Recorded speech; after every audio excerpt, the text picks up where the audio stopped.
Ayon sa PAOK, nagkaroon na ng 47,400 na reklamo laban dito sa mga online lending apps. So ayon dito sa balita, ganun na karami yung complaint na inaabot ng PAOK. Pero bago natin simulan ang ating tatalakayin, ay maglalambing po muna ako sa inyo na paki-follow po at paki-suportahan po ang aking mga social media account, ang Facebook, TikTok at ang aking YouTube channel. At kung nakatulong sa inyo ang video ito, ay malaking tulong din po ang simpleng pag-like, malaking tulong din po ang simpleng pag-share. At para updated po kayo sa mga usapang online lending apps, ay pakihit lang po yung notification bell. Disclaimer, hindi po ako nanghihikayat na mangutang kayo dito sa mga online lending apps. Ako po ay nagbibigay lamang po ng mga payo, gabay at patnubay kung paano nyo haharapin ang suliranin dito sa mga unfair debt collection practices na ginagawa ng mga online lending apps sa kanilang ng proseso ng paniningil at ng proseso ng pagpapautang. Okay? Hindi po ako abogado, ako po simpleng mamamayan lang po kagaya ninyo at ako po hindi rin po nangungunsintin huwag magbayad ng utang. Okay? Dinawin lang po natin yan. So, ayun nga dito sa balita, sa Inquirer.net, excuse me, may sipon. Ito po ay umabot na ng 47,400 ang complaint laban sa mga online lending apps. Dahil sa allegedly mga paglabag sa mga alituntunin at mga companies na mga operating online lending applications na itong nakaraang 2024 ng Agosto hanggang ngayong Enero ng 2026. At ang masakit nga raw ayon sa PAOK Executive Director na si Benjamin Acorda na ang mga reports na ito ay nagkakaroon ng nakakaranas ng mga depresyon na hindi nila alam kung paano nila babayaran yung kanilang mga pagkakautang. You know? At ngayon nga ay nagkaroon sila ng ng Memorandum of Agreement, nagkaroon sila ng kasunduan ng CICC o ng Cybercrime Investigation and Coordinating Center at nakatas doon ng ahensya rin ng Department of Information and Communities Technology para mapagtibay ang kampanya laban dito sa mga illegal na mga online activities ng mga online lending apps. Okay? So, pwede na kayo mag-file ng complaint dito sa PAOK, sa CICC. Dahil sila po yung dalawang ahensya na maaaring makatulong din po sa inyo. Bukod po sa PNP, Anti-Cybercrime at sa NBI Anti-Cybercrime. Okay? Yun po yung tinutukoy dyan. Ngayon nga, meron kasi daw mga pagkakataon, sitwasyon na imbis na makapagbayad ng kanilang pagkakautang ay lumobo na ang kanilang utang dahil sa laki ng interest at na ipinapataw sa kanila. No, yun nga sinasabi ko na matagal ko na rin naman na binabanggit diyan na paano makakabayad yung mga borrower kung yung utang ay pinatubuan na yung tubo na, tumubo ba at nagkaroon pa ng penalties at mga charges. Diba? Lumaki na At gusto nilang bayaran yan. Nagiging problema is yung tubo.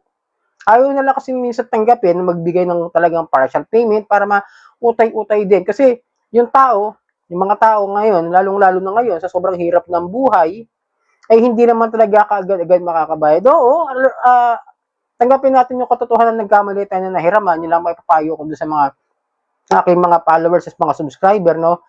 Ako man nagkamali rin na nasubukan ko rin at ito naulit pa, nadagdagan pa yung mga utang ko sa mga OLA na hindi ko rin naman sinasadya. Uulitin ko, no? May mga pagkakataon na kahit gusto nating bayaran, ayaw naman nila pumayag na bayaran yung principal amount o bawasan yung ibang mga penalties at mga charges na pinapataw nila na maibigay para sa pagkakataon na maibalik man lang kahit yung kapital. Minsan nga kahit sobra-sobra na ibinayad mo, talagang sisingilin ka pa rin yung principal amount kahit yung principal amount na nabayaran mo sobra-sobra na dun sa effective interest rate na pinapataw nila sa SEC, di ba? Yung 15% per month na magbabago na raw ngayong April. Okay, so tuloy tayo. Ito yung tinutukoy pa, no? Ngayon, ito ayon sa director ng PAOK, no? Pinapaalahan din naman ng publiko na hindi porke na nag-file tayo ng complaint o ng reklamo laban sa mga paglabag, sa mga unfair debt collection practices o sa mga paglabag sa karapatang pantao, ay hindi pa rin yun makakatakas na tayo ay magbayad ng utang. Lilinawin ko lang po, ito po, para sa mga nanonood sa akin. Hindi naman po kasi lahat ng mga nagrereklamo na yan is talagang may utang din. Most of the time, yung iba riyan, Yung sa may experience ako tulad ko, halos bayad na. Yung iba talagang halos sobra-sobra na ibayad, nangaharas pa. Ngayon may mga taong hindi naman nangutang dito sa mga OLA, pero sila yung sinisingil. 'Di ba? May example tayo diyan, yung artista si Sunshine Cruz. 'Di ba? Naharas siya ng isang OLA na ngayon na ano na, hindi na nakabalik yata sa SEC. Napansin ko parang hindi na binalik. No? Medyo mabigat kasi yung ano umakyat talaga sa korte yung kaso nun, yung easy peso na yun. No? Then, eto, recently lang, isang ospital pinadadalahan ng kung ano-ano mga order na hindi naman siya nag-utang doon sa isang online lending apps, di ba? Napakalinaw naman na lumalabag na galawang sindikato na itong mga ito. Ang pinapoint ko lang po is sana sa SEC, no? Wala akong masamang tinapay sa SEC, ulitin ko. Kapag ganun na napatunayan wala namang mga utang yung mga tao, okay, na sobra na yung bayad, at napatunayang nangaharas at nag-aabuso pa rin o lumalabag pa rin sa mga fair debt collection practices, itong mga online na inirereklamo yung mga individual na wala namang utang sa kanila, tuluyan ding hindi pa balikin. Yun lang naman po, napakalinaw, di ba? Abusive na katulad yan. 7 days, 5 days before the due date, nangaharas na. Naranasan ko rin yan. Nandiyan, mga SEC registered dyan. Di ba? Katotohanan lang po yung sinasabi. Kasi, kung nandyan pa rin yung mga yan, parang ginagawa lang natin is papaluin lang, pero hindi naman tatanggalan ng takot. Kumbaga, tatakutin mo lang kung ngayong araw na ito, itong mga ulam na ito. Bukas matapang na ulit kami. Kasi, nag-penalty lang kami, na-revoke kami, nakabalik pa rin naman kami. So, para lang tayo naglalaro ng cat and mouse. Just like that, di ba? Buti pa si DJ hanggang hindi niyo pinabalik. No? Medyo okay pa sa akin yun. Kasi yun nga lang, medyo matalino pa rin ng DJ dahil ginamit nila yung big loan. No? Bilang isang tagasingil nila. At nagpapautang din. No? Na yung pala nagbalat kayo sa ibang online lending apps na hindi man lang inabisuhan na mag-ooperate gamit yung isang lending app company ulit na iba, di ba?